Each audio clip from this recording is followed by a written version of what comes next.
What's going on, YouTube? It's Mr. Ferguson here once again. Hope you guys are having a fantastic Friday. Welcome to the weekend. Short day with Memorial Day going on this week. So thank you so much for tuning in. Hope my mic is high enough here. Let me readjust it just to make sure.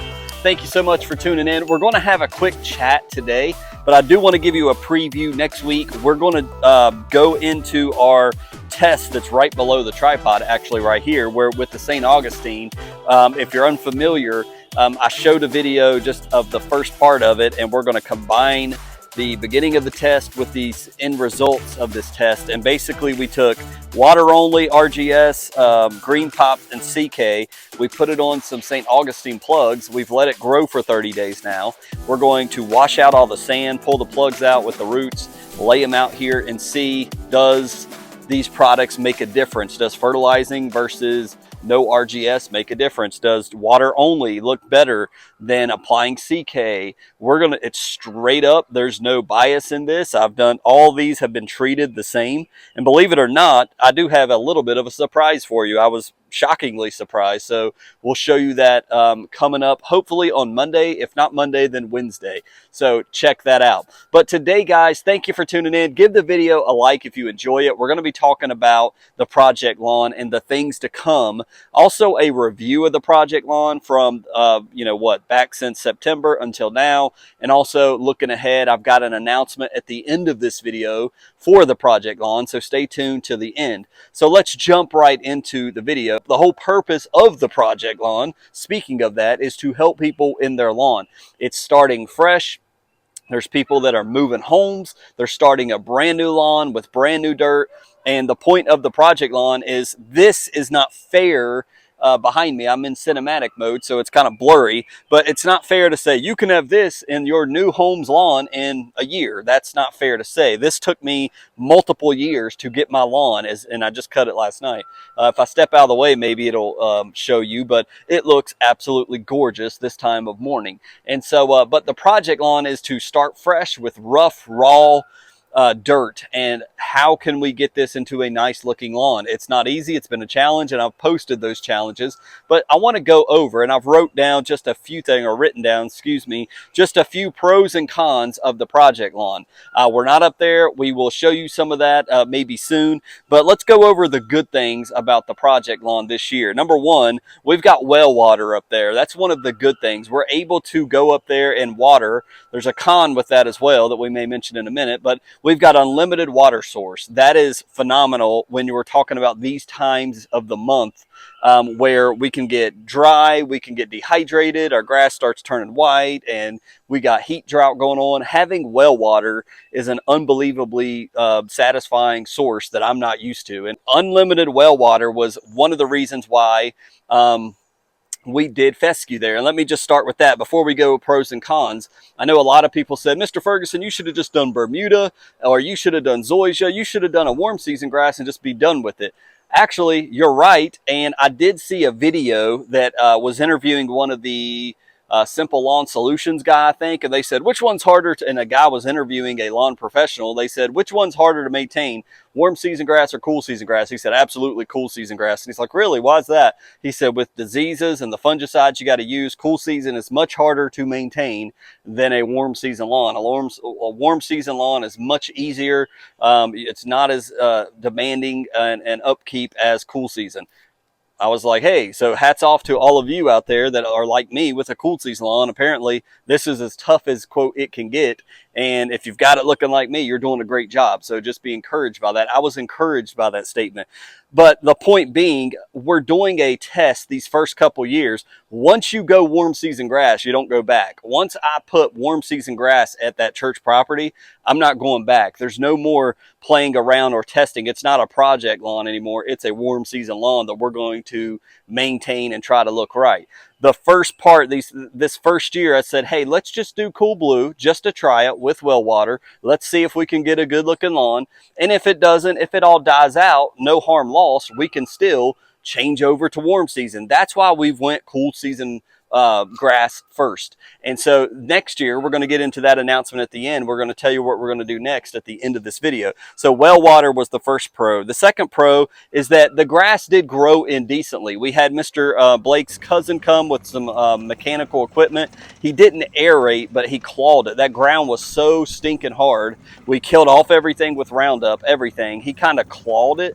It doesn't puncture and aerate it. He drug it. So that was a pro that that it grew in decent. But I did notice in the areas where he drug the ground with the mechanical equipment, it grew in better there because he loosened that soil better, and not everywhere got loosened. So got loose from that mechanical work that he did, and he volunteered and did that for free for the church. So in reality, we needed to aerate. We needed to core aerate that, and I didn't do it. That's a con, but it did grow in pretty decent for what we did. I got out there, hand raked a lot of it. He drug some of it with his mechanical machine. I hand raked. I got Mr. Kevin, Mr. Blake, they came out. We hand raked some of that to get as much rock up as we could. So it did grow in decently.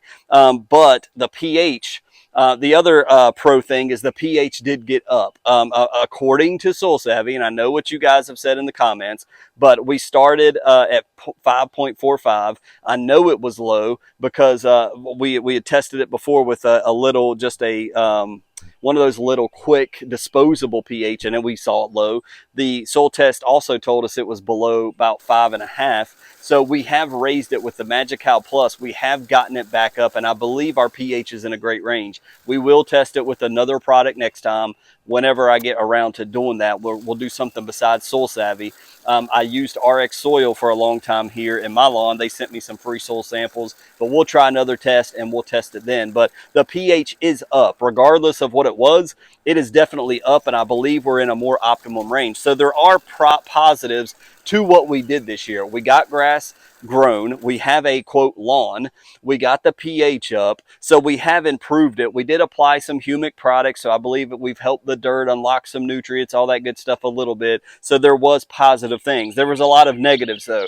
Clearly the biggest negative, the biggest thing I wish I could take back was spraying that Ornamic, the quote Fusilade Light on the whole project lawn. That was an idiot thing to do.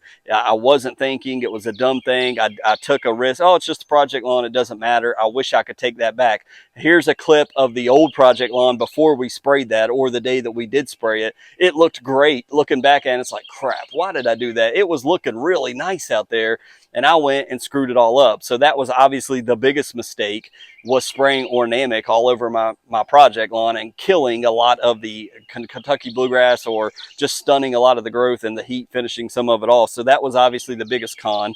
The other con to well water is that when you're not there, I'm having to travel there to do the work. It's easy to walk outside of my house and just do what I need to do. Like I need to apply my fungicides, reapply my fungicides here in my lawn very soon. That will probably be a video we'll film and put out next week. If not, I'll tell you about it. But we need to reapply our fungicides. Well, it's harder when you got to get all the equipment. I've got to load it all on the truck. Now I got to drive, half an hour up the street, do what we got to do. Make sure I can get in. I don't have keys to the church, to the property. So can I get in and get the things that I need? And it can just be frustrating, and you can defeat yourself before you ever leave the house, right? I don't feel like dealing with that today. Then you put things off. Getting my body up there to do it can be a con because I'm too lazy to get up there sometimes, and with my schedule. The other thing is we had a ton of weeds in that lawn. I don't recall in this lawn having that many weeds as we've got in the project lawn. We did partner up, and some of you may remember this, some of you may not. We did partner up with Jonathan Green. I am, and if I haven't officially announced this, this is going to be a Jonathan Green project lawn. I want to use Jonathan Green products on the project lawn to display their products to you guys, and because I like them. I love their grass blends. I love their the Magi-Cal Plus. I believe I've seen it work. All the things Jonathan Green I've used have been great. And so I told them over the phone, we had a discussion about it. They're like, hey, do you want to use some of these on the project lawn to promote Jonathan Green? I said, sure, I'll do that. And I had equipment failure. I've told you guys guys that 1,000 times. We had the Scotch spreader. It didn't spread properly. I had to hand throw things out. One of the most frustrating days I can recall in lawn care, and it didn't do justice. It wasn't fair to Jonathan Green, and so I just have to discount that whole thing. We're going to have to redo that thing. So, but we had a lot of weeds. One of the things we tried to put down was the fertilizer by Jonathan Green, but also it had dithiopyr in it, which is a pre-emergent. Well, not putting that down properly with my spreader, we didn't basically stop any of the weeds. And without pre-emergent, oh my goodness, the weeds are out of control up there. It is the most frustrating thing. On top of it grew in decent, but we have thinning. The lawn should have been planted thicker. I should have planted more GCI Cool Blue on top of it, if anything. But even with the thin, then we put Ornamic on top. We thinned it out even more by killing some of the grass. Now even more weeds invade. Very frustrating. So I've screwed up a whole lot on this project lawn. Pre-emergent is what we just talked about there, in combination with the weeds. And then thin, we kind of already talked about that as well. The grass is thin up there. We have a little bit of grass, but we're now talking about we're looking back at the pros and the cons. Well, now we're looking at moving forward. And so what is done is done. We can't change that. All we can do is take the raw clay that we have, and what are we going to mold it into in the future? What are we going to do now? And that's kind of what this video is about. We're getting a little lengthy here, but I'm wanting to do, obviously we're going to aerate this. That's the number one thing we're going to do this coming fall, is we're going to aerate probably around August. I know that Poa annua germinates somewhere around 1 September. I want to get on top of Poa constrictor. I want to use the Poa constrictor in this new lawn at the church. Ethofumicate, it may work, it may not. We're going to be aerating this lawn. We know that's going to open it up for weeds. So we're not going to be able to use pre-emergent in the project lawn, but we are going to use some of maybe the Jonathan Green fertilizer without pre-emergent. We'll see how that goes. And then also what I'm going to be putting down, and this is the announcement for you guys, I'm going to be putting down the Jonathan Green heavy traffic seed mix and blend. Why are you going to do that? Well, I observed last year putting the Cool Blue down when it was looking pretty good. I want it to look good for the basketball season, and we're mainly talking January, February, March, April. These 4 months is kind of when everybody is focused on the gym for basketball. Everybody, I told you we had a medical emergency last year. Everybody comes out. They love staying where? Right in the grass. They love to stand in the grass. And I'm like, out of all the space out here, you want to stand in my pretty green grass. So I think the Jonathan Green heavy traffic will help with it's by a playground. It makes sense. I mean, I should have thought of this before. So it's by a playground. The kids love walking in it. I watch the kids. I observe people. They don't know that I've put time and effort when they're not around. And so I'm watching people. They just love to stroll through the grass. And that's fine. That's what it's for. So I think we're going to go with the Jonathan Green heavy traffic mix. We're going to put it down heavy. When I planted this, and I told you guys, I had about 9,000 square feet before we started cutting trees out and all this stuff. I put down 70 pounds worth of seed on this turf. I mean, it was so thick. And I don't have video of this to show you, but my grass was so thick, when I would part the grass, I could not see soil. There was literally fescue everywhere. You couldn't see dirt in my grass, and it looked great. I don't know of any negative downsides from that. It's just over the past several years, it's thinned out. But because it was so heavy, it's continued to look good. It's not gotten thin yet here. Plus, we've had the addition of spreading fescue helps as well. So no spreading fescue in the Jonathan Green heavy traffic mix, but it's going to be that type of blend that's more durable. We know Jonathan Green. I've told you guys, I just fully believe the Jonathan Green blend is a darker green naturally. You don't have to fertilize it as much, which is great because I'm not going to get up there as much as I can get out in my backyard and fertilize it. So we're going to aerate. We're going to put down this product and demonstrate and show that to you all here on the channel in the fall up at the project lawn. I'm anxious to see what that blend looks like. I don't have it with me. I've not purchased it yet. I'm pretty sure it's probably going to be a mix of probably ryegrass, tall fescue, and probably a little bit of Kentucky bluegrass. Most of their blends contain this. I don't know that to be true.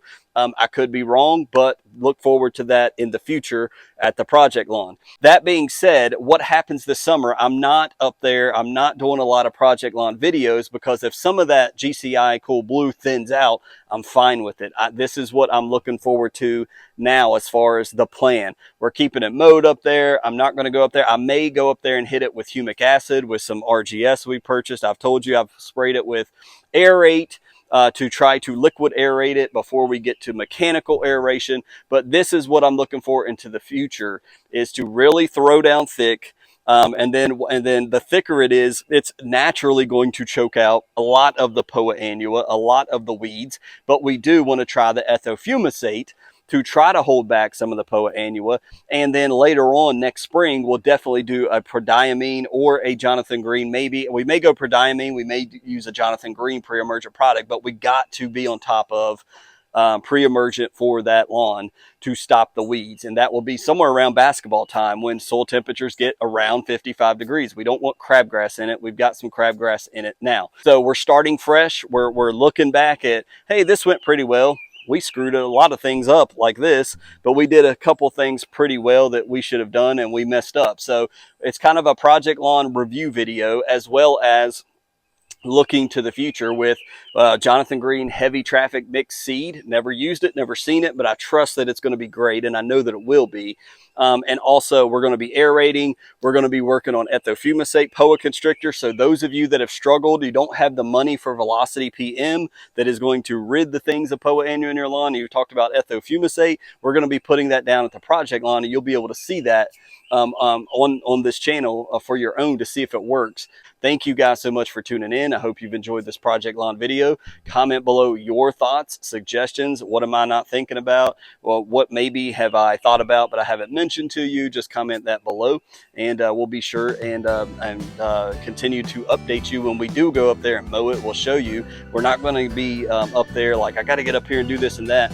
Again, we're going to mow it. We're going to let what dies. We're going to try to maintain the grass that has grown, but ultimately we're going to overseed it heavily come fall. So God bless you guys. We'll see you on the next lawn care video.